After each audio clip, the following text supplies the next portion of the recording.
Hey everybody, welcome to this next series here, and I'm actually ecstatic and pumped about this next session. So let's go ahead and jump right into it. The first thing that we did was did our preliminary research, and we're actually about to dive a little bit further into that. But we actually built our niche ideas first. So we came up with a bunch of different interests, hobbies, passions that we may be currently involved in that may be profitable on Amazon, but we're going to see if that is true soon. The next thing that we are going to do is actually type those interests into there to see if they're profitable. But we can also travel over to the Amazon categories, which is what we'll do first, and to see if those niches are actually profitable.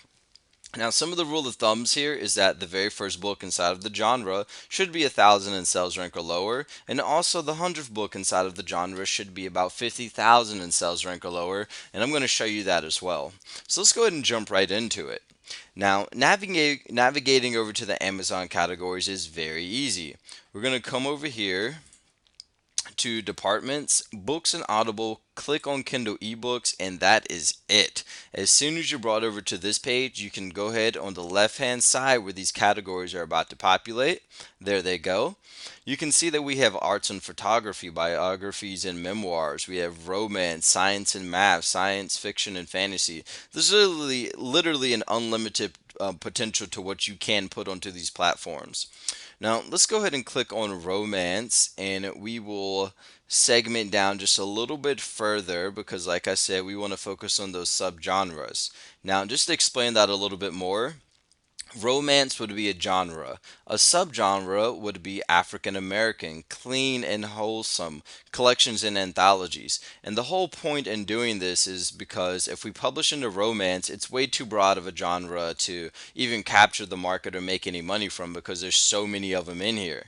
The reason that we're niching down to these subgenres is because we want to capture those readers. We want to capture people that love military. We want to capture people that love inspirational romances, multicultural and interracial romances.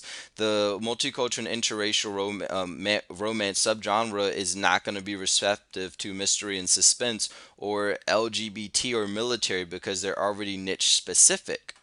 So let's go ahead and click on paranormal romance, for example. Now we're going to niche down to our subgenre, which is basically angels, demons and devils, ghosts, psychics, etc. So let's go ahead and click on angels because it looks like the least competitive. Now as I click on this very first book, I'm only clicking on it so I can navigate over to the subgenre. Now I'm going to click on angels, which is my subgenre.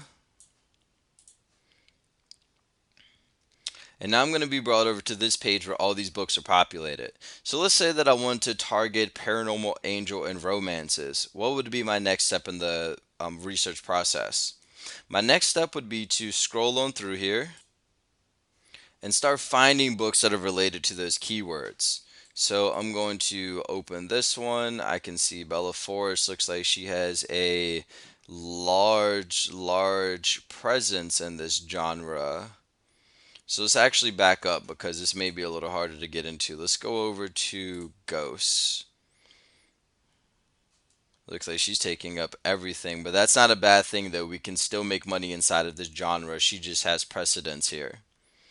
Now what we'll do is click over to one of her books and we'll actually choose a bunch of different authors that are in this sub genre because the things that we want to pay attention to is the style of the author, the way the author is writing. We want to pay attention to the reviews on this author's book page because these readers are going to tell us exactly what they thought about the book. They're going to tell us what they want inside of the books. They're going to tell us what they don't want inside of the books, and we want to take all of that information and put it inside of ours. One of the other things that you're going to want to pay attention to is this book price here. And you're also going to want to siphon that from this book page over here too. And just look at the trend. You can see most of her books are $3.99. That may be because of the genre or because she has a large dominance inside of this sub genre. But you are also going to want to price your books at that price point because people are already trained to purchase at that price. Okay?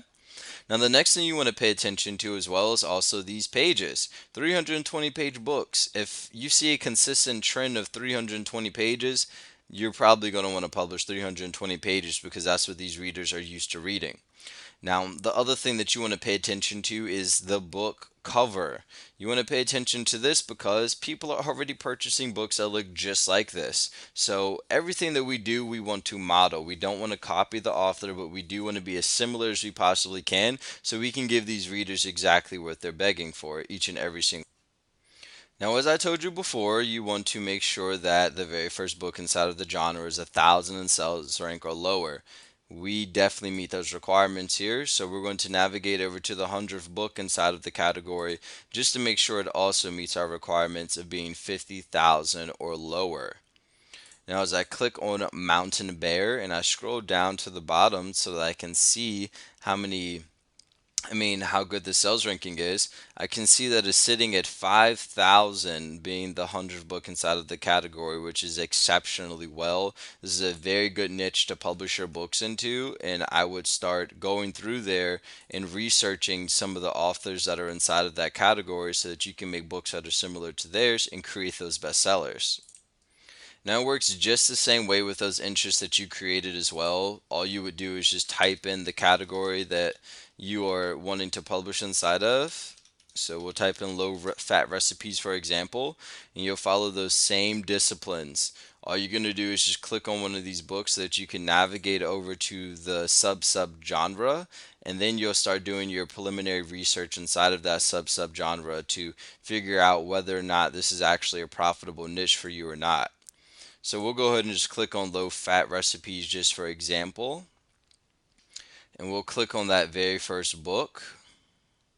And we're going to see if it meets our criteria of being 1,000 sales rank or lower.